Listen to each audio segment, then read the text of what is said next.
Okay, we're live, so welcome everyone to another town hall.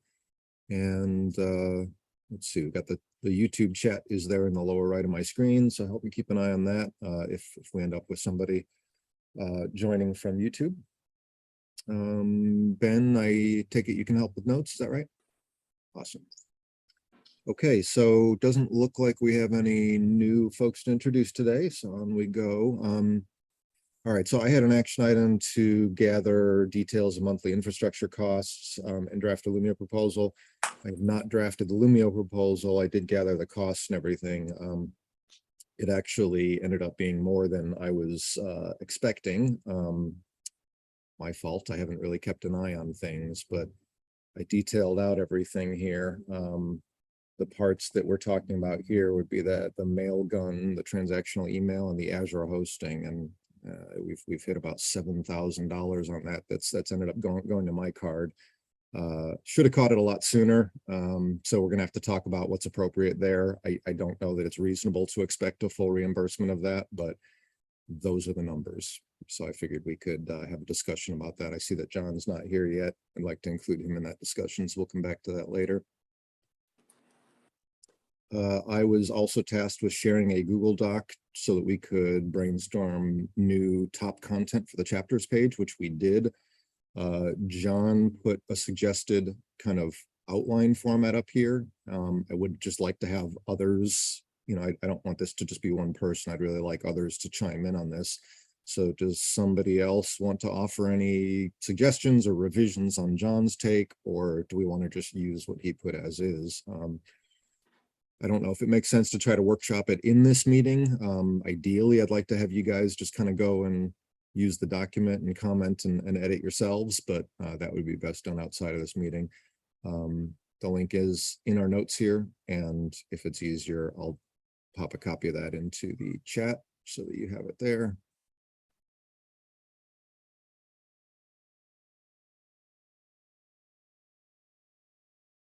All right, so anyone that has time, jump in on that. And once we have a few more sets of eyes on it, we can go ahead and get that posted.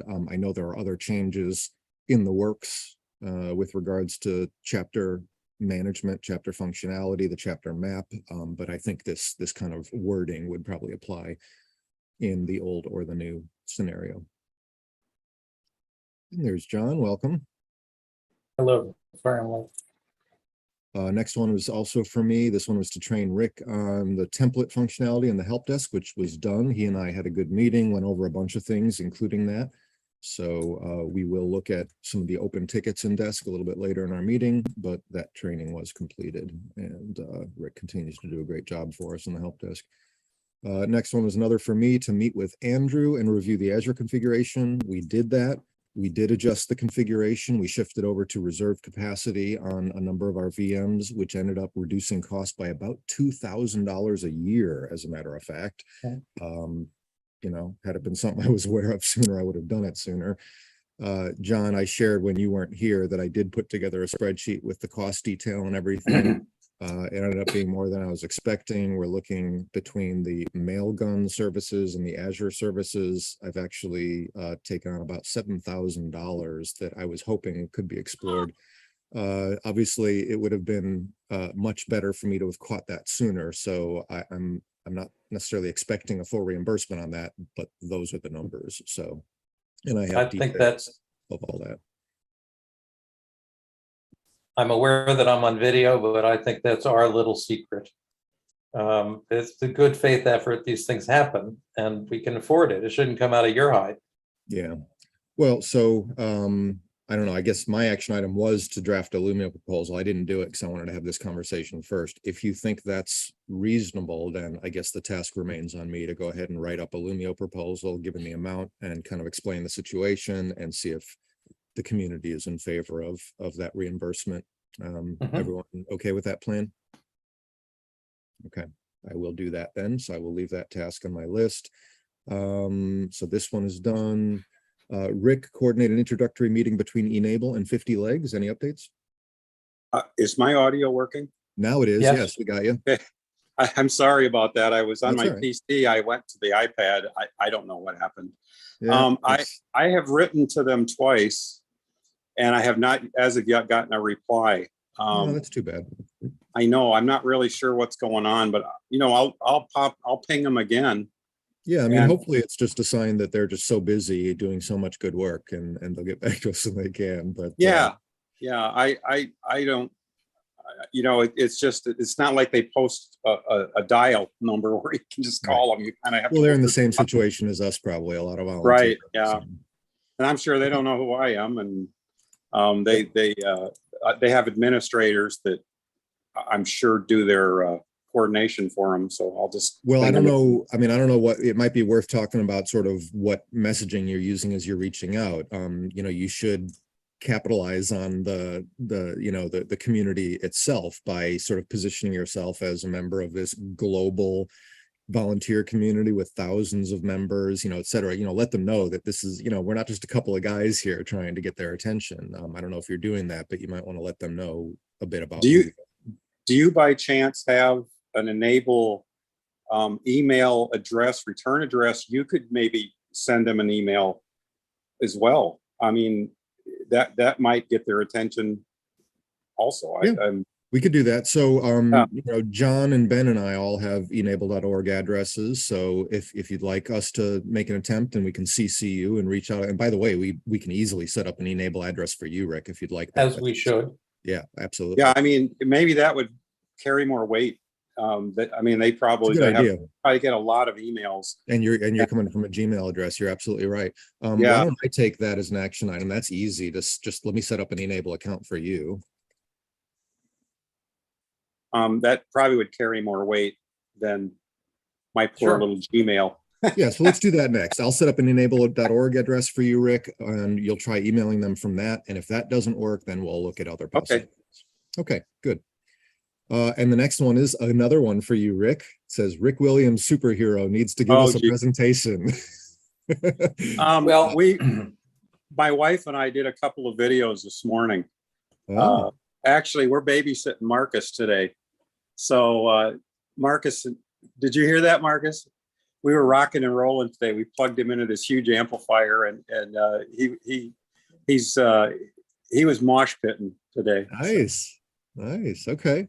So we still want a presentation, and this does not need to be anything formal or really, extensively prepared, Rick. It literally can just be, show us some photos, talk us through the projects and what you've done and why you've done it. It can be very informal. We put a few things together. We just got some videos today. Okay. We plugged them in and make you guys laugh. It's very funny.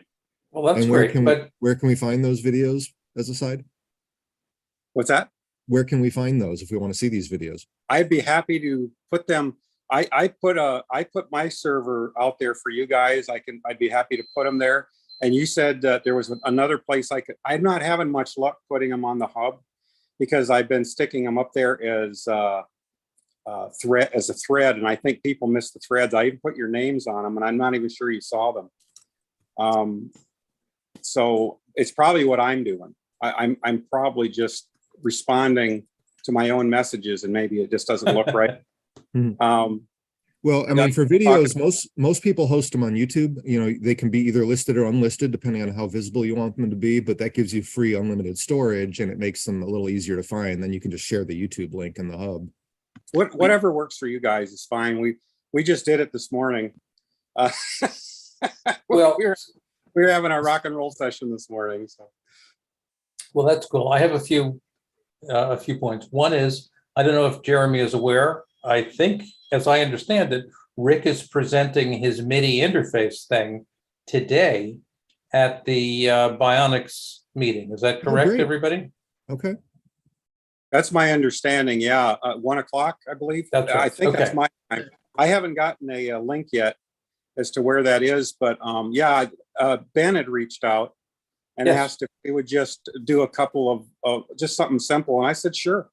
So Right. that's what we kind of prepared for today. But you'll The link is right here in the hub, Rick. So if Oh. you just go into the hub, it's on the calendar, and the calendar entry includes the Zoom meeting link right there. Oh, all there's- right. And there's a password there, Bionic, but that's included in the link. So But like I said, I have it on my in the interim. I can put everything on my little server link I sent you. I shared it with both of you. Okay. But that what I'm putting on the hub, I don't think you guys are getting. I don't know. Maybe it's just the way I'm doing it. Well, I'm looking right now and I can tell you, yeah, I do see it. I have a ton of Um, alerts that I haven't gotten to. It's probably just us being too busy to, Seeing you it's guys not, talk we're not about getting the alerts video. real time. It's more like a weekly review. No, it's okay. I just wasn't sure I was doing it correctly or if there was a better Oh, way. these look great, Rick. So Rick, Jeremy began this by saying that we would like superhero Rick Williams to give a presentation. Do you want to do a greatest hits video presentation where you can just talk us through these things? Well, what we did for today for the 1 o'clock, we just put together some photos and some real simple, how does it work? Cool. For the meeting today. And out of that, there's a few videos and some photos and how we do it and how we wire the instruments and how the MIDI works. And you guys are welcome to any of it. Well, and that's exactly what we're looking for, Rick. We would just suggest that after today's behind you and time permits, do the same thing, but on a more generalized basis, because you've done a lot of different projects beyond the MIDI controller, different types of animal prosthetic devices you've worked on, and your process for that, how you've worked with the veterinarians and how, there's a lot of valuable insights in there. And we just like kind of a general overview of those different projects you've done. That would be really helpful. Yeah. And also anything that we have, you're welcome to. You have full permission on anything on our site or anything that you want is for, Well, that's great, Rick. I think you have to, I need to say explicitly that we appreciate that anything we want is available, but what we most want is for you to do the curation and package it in such a way that that our members can take one look and get a sense of the range of things that are available. No worries. I think we can do Great. that. For the thing today, we did kind of do that. We put together photos and it's very informal, but we put together some photos and some, basically where you could go to find a code and how does it work. That's and great. why we can do this at all. I mean, it's just kind of an overview. Well, so we'll check out your presentation Forward to today. it. That sounds exciting. And then whenever time permits, we invite you to give us a broader overview of your work. Sure, absolutely. We've got one you guys are probably like too with the cancer sniffing dogs.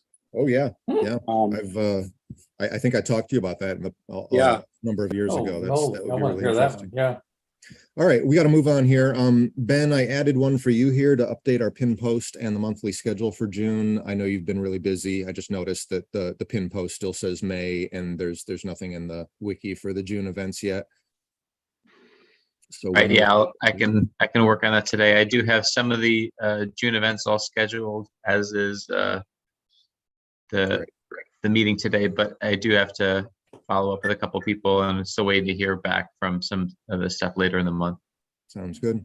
Here's our metrics. Nothing really stood out as unusual except for the fact that they're, oh, hold on. I'm sorry. I didn't paste the actual graphic. I forgot my final step here, which is, so let me just show it on this screen. These are this week's metrics. I'll paste it in later. The only thing that jumped out at me was 0 topics. Nobody wrote up anything new apparently in the hub this week, or, I don't know, Ben, does that mean no new posts, or does that mean that nobody actually tagged a post with a topic? That's tagging a post with a topic, and that's Okay. something I've been doing manually. So that might just be because you've had too much going on. So, okay. Yeah, I can go back misunderstood and re-tag those topics, but it's okay. it's a nice that's not a reminder big that deal. that's a homework assignment Otherwise, waiting for me. I'll just point out again that number of chapters, this is a shot in the dark. I'm completely guessing at this point. Until we do a chapter audit, we're probably not at 202 at this point. I just don't know. So that number is becoming more and more irrelevant with each week that passes until we do a new audit. So we'll come back to that. All right, so let's go on for now. From the hub, because of the limited activity this week, or at least on a post level, I only saw 2 things to call out. There was one from a new person who joined, Chris Doring, seeking a left thumb. And so it was just a nice introduction saying, hey, just want to say hi, thanks to whoever started this forum. And he's looking for a design and someone to print a left thumb. And Vakil Kuner responded with a very nice message offering to help. It looks like he's waiting for a reply. So thanks to Vakil, and I don't think anything else is needed. I just wanted to, share it, and we'll keep an eye on that. Hopefully that will pan out and he'll get what he needs there. And then another one here, this one is pretty cool. New research paper shared by Saif and others, including John, who's here with us. So there's a post on the hub, but I'm just going to go straight to the paper itself, which has been published here in the ACM Digital Library. So I have not had time to read this yet, but it's titled The Global Care Ecosystems of 3D Printed Assistive Devices. This is all based on the research that Saif and others have been doing, including, as I said, John and Jennifer Mankoff, who I haven't talked to for a while, and some others that I'm not familiar with here. And so I would encourage everyone to check this out. Now I see an abstract here. Let's see, is the full, oh, I see there's a PDF. So that would be the full paper. Ah, okay, nice. And, you know, that's the research that Saif Goodness, 30 pages. previewed during her town hall presentation a month or two ago. And so in the hub, it would be good to cross-link that to that town hall meeting. Wonderful. Well, this looks really thorough. We've got all kinds of interesting data. Oh, it's the real deal. Go through this. Wow. Okay, great. So that is, I know you're really busy, Ben. Could we ask you to help us with what John just said of linking that video in on this post, perhaps? Yeah, I'll see if I can do that now while we're doing the meeting. That would be great. All right, upcoming meetings. We've got the Bionic design team today. That's one we were just talking about. We're gonna have a presentation from our own Rick Williams there about his MIDI interfaces for devices. And we will have the rest of the June sort of event summary soon. So we'll go over that next time. For now, anything else that you want to call attention to that's coming up, Ben? No, I think that does it. We've got the meeting today, and looking forward to learning more about the MIDI protocol. It seems like a really interesting perspective to share in the Bionics meeting. And then Monday is education, right? It is. Excellent. All right. Upcoming one-time events, don't have any discussion topics. Here we go. All right. Quick update on the handshake program. Last time you guys told us that Ian had submitted 2 proposals for interns to progress with Kevin Dardick's work as, whoops, I spelled that, and somebody to work on the sort of NIH 3D print exchange integration for our device catalog. Any updates on either of those submissions? I have none. Okay. Do you know if Ian plans to be participating in the educational meetup on Monday? It's a really good question, but I can follow up with him. If either of you find out that he is, let me know. I probably wouldn't be joining, but if he is going to be there, I would make an extra effort because I'd just like to get an update on kind of where things are with his work. So if you find that he is going to be there, let me know, and I will make an extra effort to join in on that. Okay, moving on to our matching platform analysis. Our friends at Deloitte came through. Ed Grieg took some time to explore his team and came back with 2 individuals, one named Igor, one named Sarah. Both of them seem very impressive. They strike me as having the absolute perfect backgrounds for this. I wouldn't get the terminology right. I would encourage you to look at the recordings, which I've shared here if you're interested, but they both have pretty solid backgrounds when it comes to the sort of the research side of user interface design and sort of user pathways and just the kind of stuff that we're struggling with here. So we've had 2 meetings with them. But what we ran into during these meetings is we started to realize that this might not be as straightforward as analyze these 2 possible matching platforms, e-NABLE Web Central and the one that e-NABLE France developed, and sort of compare the features and capabilities of each and help us decide which one is best. The more we look at it, we realize that what we really need to do is kind of broaden the scope a bit and look at how, you know, the whole discussion we keep coming back to, our web presence, which website are people finding their way to first, how do we make it easier for them to find their way, including getting to a matching process that works for them. But I don't think the analysis can really be limited just to the matching tool itself. We really need to look at our overall web presence and these different websites and how they connect to one another and how we present ourselves. And it's kind of a bigger thing. And so what we want to do now is regroup with Ed and have that discussion of, you know, what's your appetite for taking on a bit of a larger project here? And maybe it's something that e-NABLE would have to fund. Maybe we'd have to pay at least a discounted rate, hopefully, but pay something to Deloitte for them to take on a larger project, a little bit more organized and more of a commitment. And so that's our next step, is to see what their appetite is of taking on something with a bit of a larger scope. And I have both of the videos linked here for the 2 meetings that we've had. If anybody is interested, those are about 1-hour meetings each. Anything to add, John or Ben, who are both part of that second meeting? No, I'm glad that Masvi is here. If you want to become a part of that discussion, Masvi, we would welcome you. This is, in some ways, if Masvi, the contractor, were available to take this on in a big way, it would change the conversation. But meanwhile, this is where we're at. And the only other thought I have is that Ben and I are hoping to bring together what we're calling what I am at this moment calling the next generation leadership team. Right. Ian and Eric, and I'm forgetting his name in the Research Triangle area, Jeff Powell, just to review what their emerging and complementary roles in the future of e-NABLE. And this should be a topic for that conversation as well. Absolutely. Absolutely. I would definitely want to get that group involved. Since the only one that we have here with us is Masvi, let me just ask, Masvi, is your situation such that you have any opportunity to take on or look at taking on a larger project like this right now? It really depends. I'll ask to be invited to one of these meetings, if we have them, and we can go from there. Perfect. Okay, good. Perfect. Okay, I will do. And Masvi, the contractor, is not available. Masvi, the volunteer, is. Oh, okay, that's interesting, because I was assuming the reverse. That's interesting. Okay. All right. Well, time zone issue with the hub. I don't know if there's anything else to talk about here right now, except that I know last time we were talking about, does it make sense to maybe just abandon the hub calendar and switch over to a Google Calendar? I don't remember where we left off on that. That's where we left off. So John or Ben, do either of you have any strong feelings about where you want to go with this? I'm convinced we should move to just embedding, somehow dropping the hub calendar functionality and using the Google functionality. But that probably would require someone like Masvi, the volunteer, to say, okay, I can do that.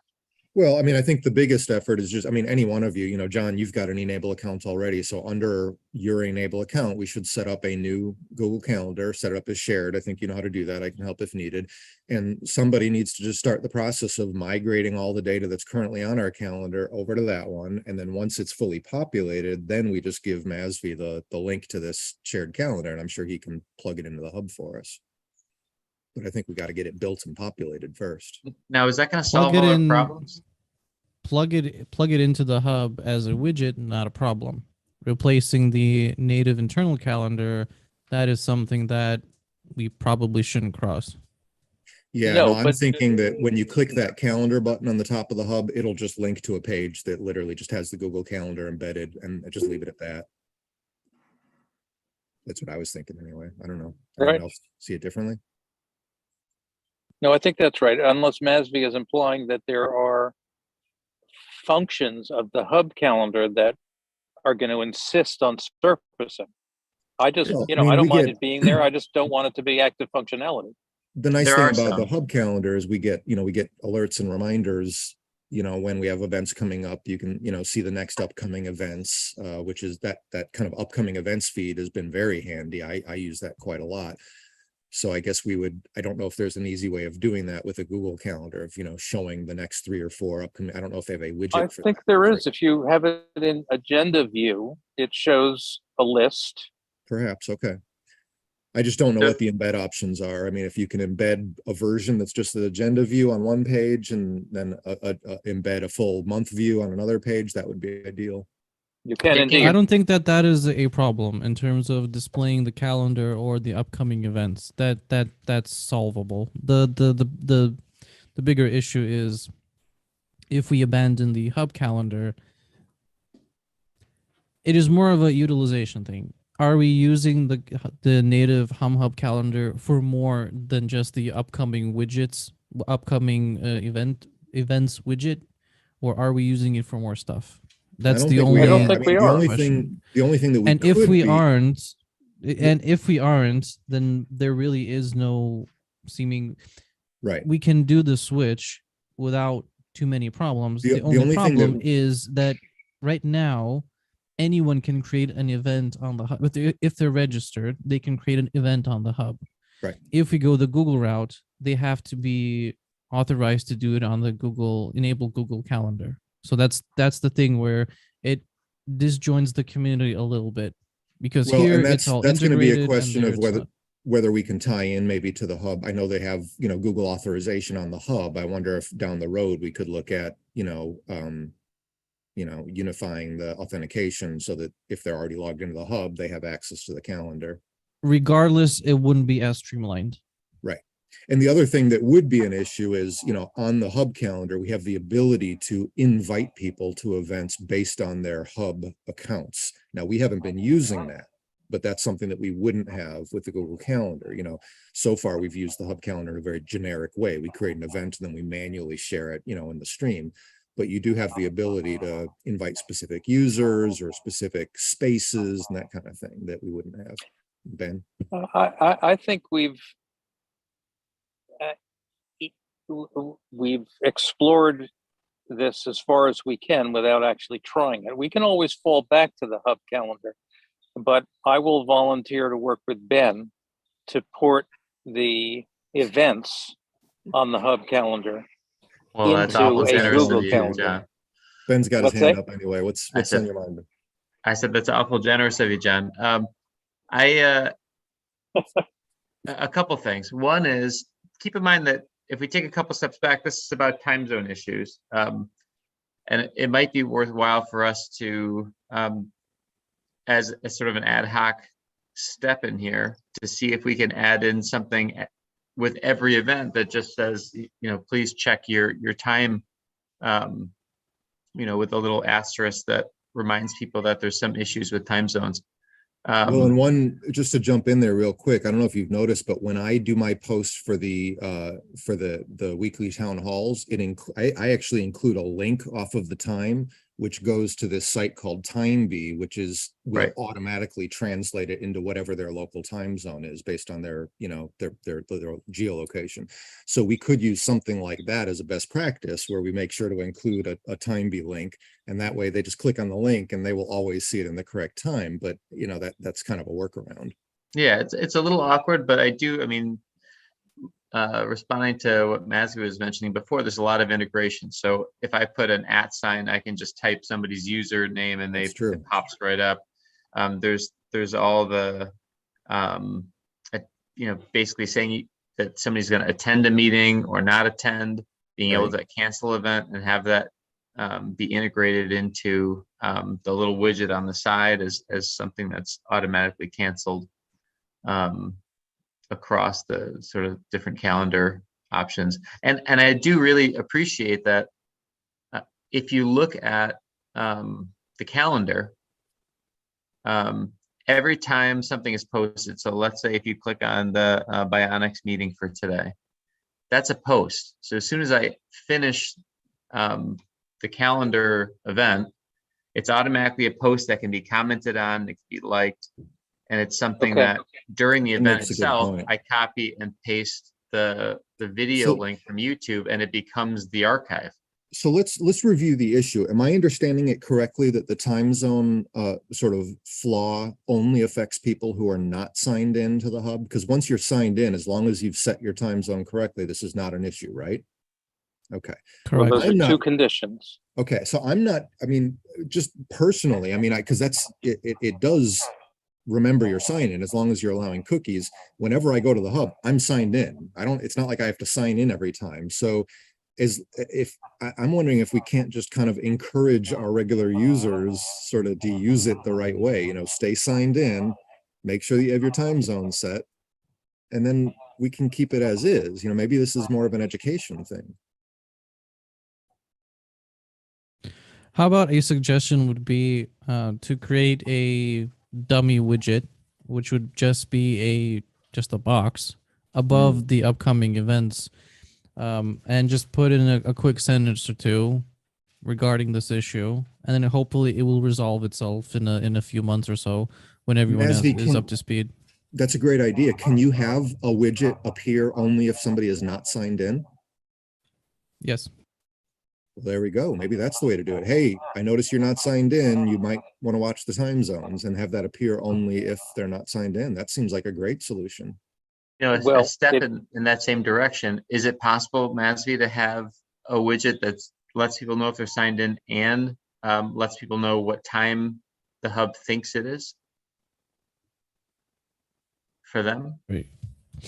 In terms of what the time is, I guess, but maybe I'm just not sure how relevant that information might be, but Well, it would show if somebody doesn't have their time zone set correctly, it would call their attention to that. Right. Is this time the same as?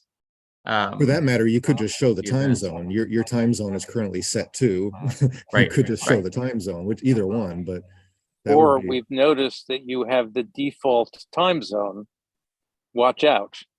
yeah, I think any one of those are good ideas. Maybe we leave it to you, Masvi, to see what's easy. yeah, how about first step? I'll just make a sort of alert box above the upcoming events for unregistered users, and then we'll see how it goes from there. I think that's a great first step. Let's do that. I'm gonna add that in up here real quick. And I withdraw my volunteer.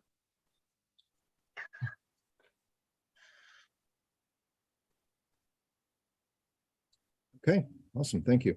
So then moving on, any news about this event we've talked about in the Dominican Republic and possibly supporting them with some funding? So Yes. interestingly Ben. enough, all this activity around the Dominican Republic, reaching out to Kyle, having him reach out to Creality, that I think helped catalyze their interest in the Tanzania project. So that's all moving forward, which is great. I do think that with their interests on that project that was previously in the queue, it does open up an opportunity for us to reach out to FlashForge and see if we can get some immediate support for this project. But we do have basically an article ready and waiting for publication, and instead of just publishing it on Enabling the Future, we're trying to figure out if we can use this as basically an opportunity to move this project a little bit closer to its goals in the Dominican Republic. So a little bit of leverage, but it's, I think, yeah, the next step would be reaching out to FlashForge. Jeremy, do you have those? I think it was forwarded to me by Bob. I can follow up with them at this point. I mean, you need me to send you a copy of that email, or do you still have it? Let me check. See if I've got it. I'll use this when you give me the go to provide an update on the other half of that conversation, which is that Kyle Reesers has a new proposal cooking in Lumio, and I can give a little background to that. Forwarding this to you now, Ben. Great.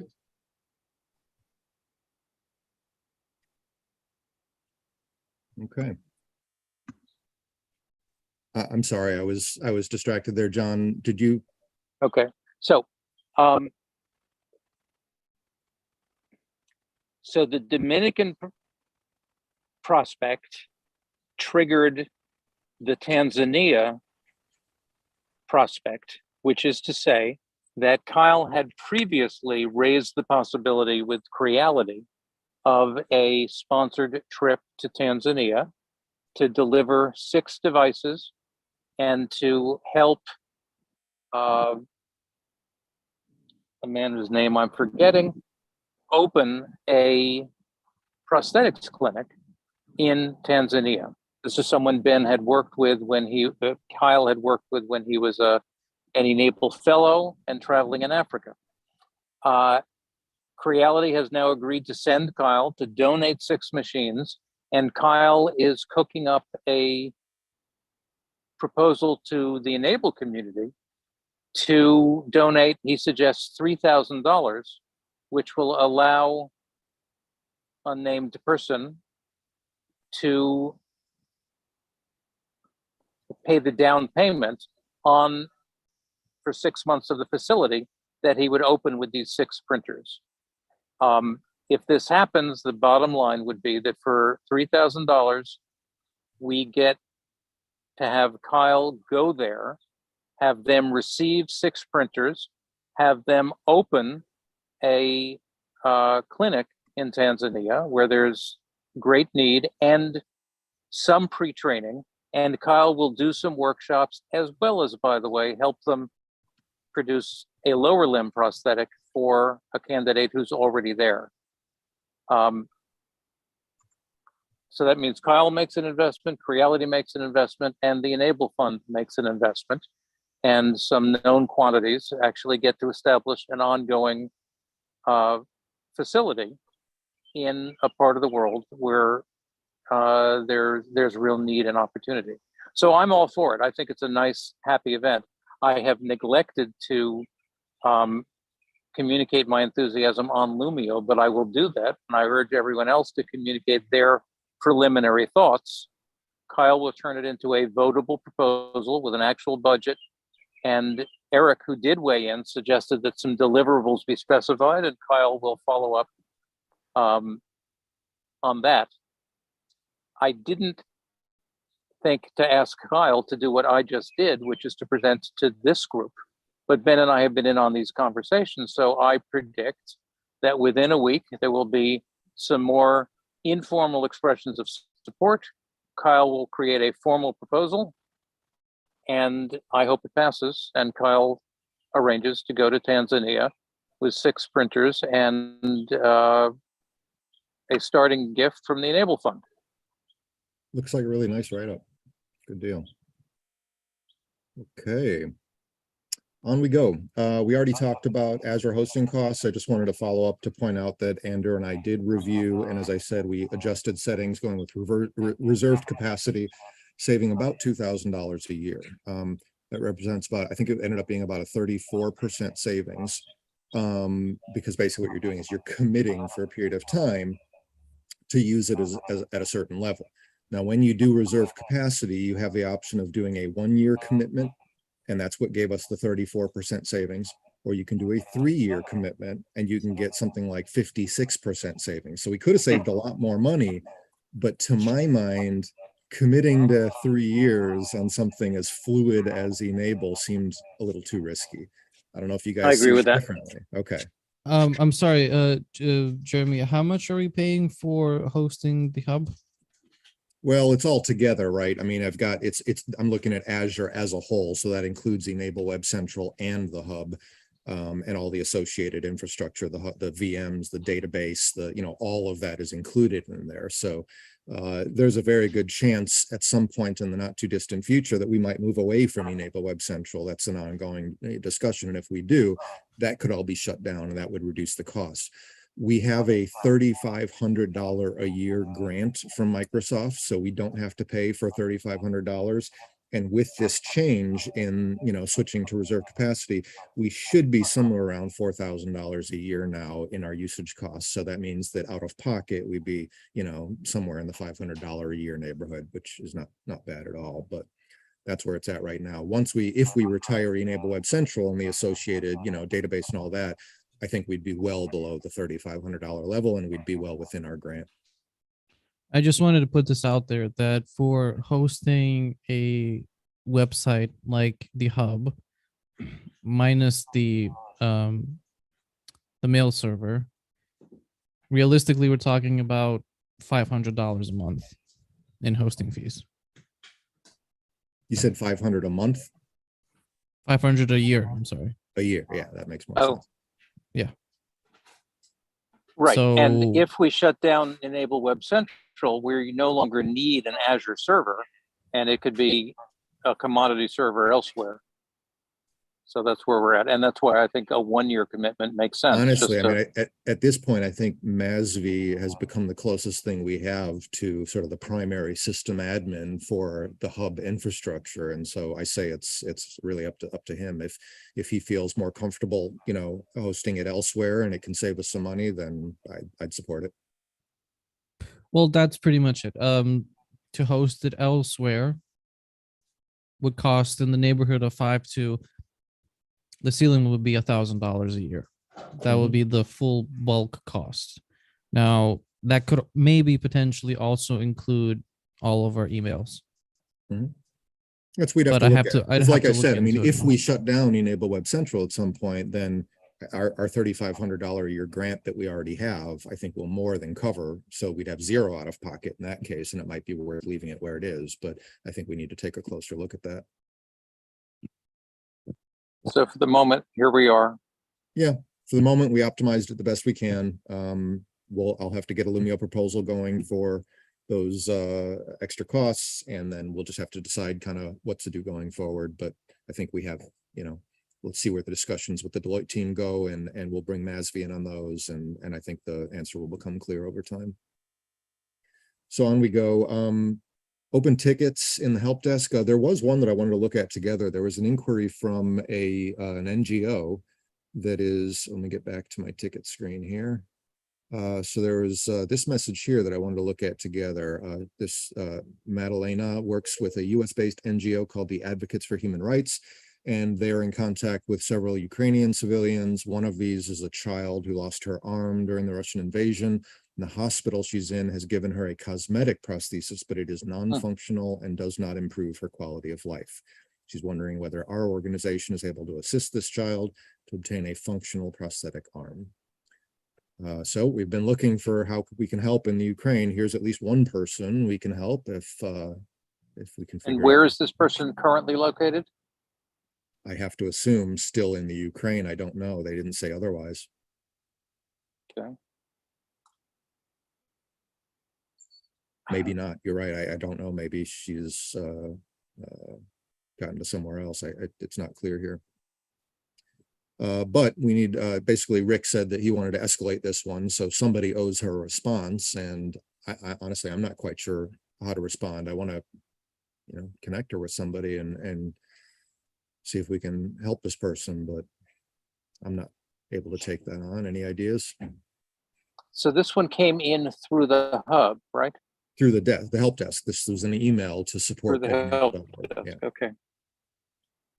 That could be an answer. I Well, could we say should the certainly hub is find the out. best way I to- think the first question is, right, the immediate question is, where is this person located? And are there medical professionals working with her? Okay. And then we might be able to find someone situated to help. She says that the wording here is the hospital she is in, not the hospital she was in. So that suggests that Good. she is still under medical care, but you're right. We have to find out where that is. So I could do that. Maybe I should respond, try to get clarification on where this person is located. And at the same time, I could encourage them to post this in the hub to get more attention on it. Is that what you think is the next step here? I do. Okay, I can do that then. I'll write up a reply then. I want to remind everyone that e-NABLE France and e-NABLE Poland, and hopefully next week e-NABLE Lithuania when I get my new 3D printer. We're all up for helping those in Ukraine and refugees.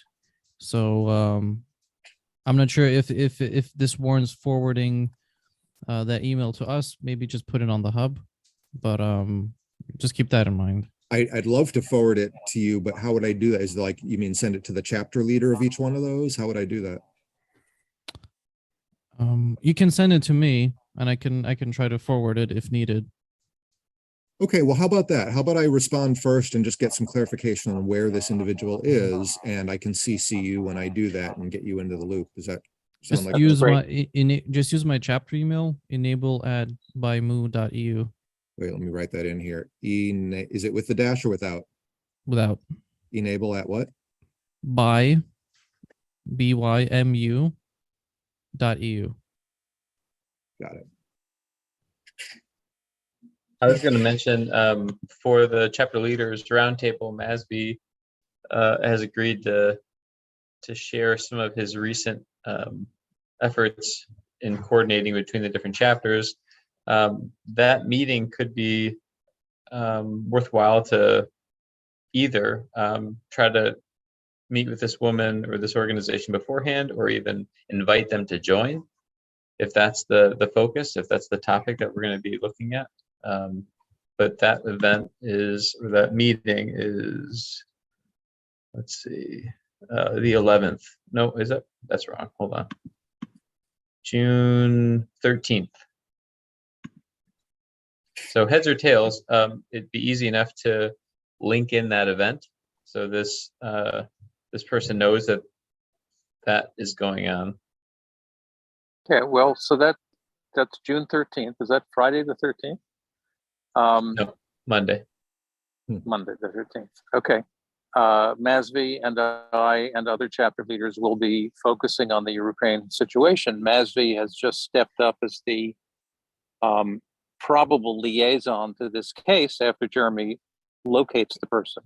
And so Masvi will be in a good position to judge whether that person or that organization should be brought into the meeting as well. Sounds good. Yeah, and heads or tails, you can, in your response, Jeremy, feel free to link that in there. The meeting? Yeah. Okay. I mean, just so they know, this is the third meeting in a row. So there are 2 previous meetings with discussions, the last one including a Ukrainian guy who has a doctor father who is still in Ukraine, Oh, wow. working on what he can to help Okay. out. So Sounds good. All right. I think we got our plan there. I'll loop you in, Masvi, and we'll see what we can do. e-NABLE chapter audit. Here again, I don't remember exactly where we left off on this. I know that Rick is probably the best candidate, but I don't remember if you agreed to take the lead on this or not, Rick. As far as doing an audit of all the chapters to see which are or which are not still active. I'm perfectly willing to help. I just don't know what's involved. So Basically a lot of emails and follow-ups and trying to get on the phone where you can and trying to get a hold of people any way you can, and along with checking their social media to look for current posts and things like that. It's not hard, but it's time consuming. We can go through the process with you. Yeah, I think that, obviously it needs to be done, because I know sometimes I'll refer someone and there's no one there, and then they get frustrated, and Right. So I think what we should probably do here, since Bob did the last one, Bob Rieger, I'm sure he'll agree to having a meeting with you and I to just kind of brief us on, the process he used and make sure we have access to the spreadsheets we need and all that. And then from there, I think you should be good to go. So does that sound okay if I schedule a meeting for the 3 of us? Yeah, he probably, I'm sure Bob probably found a way to do it, and that made sense. So Sure, no reason to reinvent the wheel if he's figured it out. Part of this process is always sort of coming to a determination of sort of what constitutes, what's the bar for somebody to remain active versus non-active. John, Ben, or anyone else, do you want to be included in that meeting for that discussion? I think John or Ben should be, and Masvi, if he wants to be. Masvi, would you like to have input into this as far as how to do the chapter audit? Thank you for clarifying. I spaced out. Sure. Please invite me to that. Sounds good. I'll invite all of you, and whoever can be there, we'll go with. yeah, we've had a lot of discussions in the past about not just doing the audit, but using the chapter management toolkit as being sort of a vehicle for that moving forward and updating itself. And even well, that's why I mentioned Masvi. But we don't necessarily want to dredge up a complicated development project in order to achieve the core function. So we'll get to talk about it when the meeting comes. We'll figure out. Rick, just so you understand, the point of the audit is simply to come up with a process by which we can check to see whether a given chapter is active and should remain on the map. Often you can look at their social media page and see, oh, they're clearly active, or geez, nothing has happened for a couple of years. Then you do a follow-up email. It's not rocket science, but since there are a few hundred, it's a process. I just wouldn't want to disqualify someone wrongly, and have them removed. Listen, from if they don't respond to a series of communications, typically you start with a message through their Facebook page, then you send in. If you don't get a response, you send a message to their email. Well, and If you know, they don't remind us- respond to either of those and there's no obvious social media activity, that's pretty telling We'll because talk- no we'll one talk else is about all going to this- get through to them. We'll talk about all this during the planning meeting, so let's not get too far into the weeds here, but I will point out, Rick, that it's partly about auditing and figuring out who's active and who's not, but it's also partly an information gathering opportunity, because at least the way we did this last time is we sent out a Google form and asked them to answer some other questions. It's not just, are you active? It's, how many cases have you had this last year? How many devices have you made for people? What's working for you and what's not working with regards to our, online stuff? What can we be doing to support? A lot of questions that we can ask to get a better sense of what they're doing and how we can be supporting them. So we'll talk about that in the meeting, but maybe we can put together a short questionnaire for this one again like that. It sounds fine to me. Okay, so I'll get a Great. meeting Thank you, together. Rick. All right. That I think is a good place for me to open it up, because we're into our last 5 minutes here. Let me just ask if anybody else has any topics you'd like to discuss that we didn't get to. Anyone at all?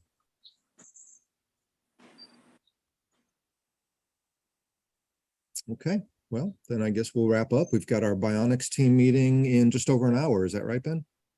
That's right. Correct. Hope to see some of you there. Thanks, And everybody. see you next week. Bye all.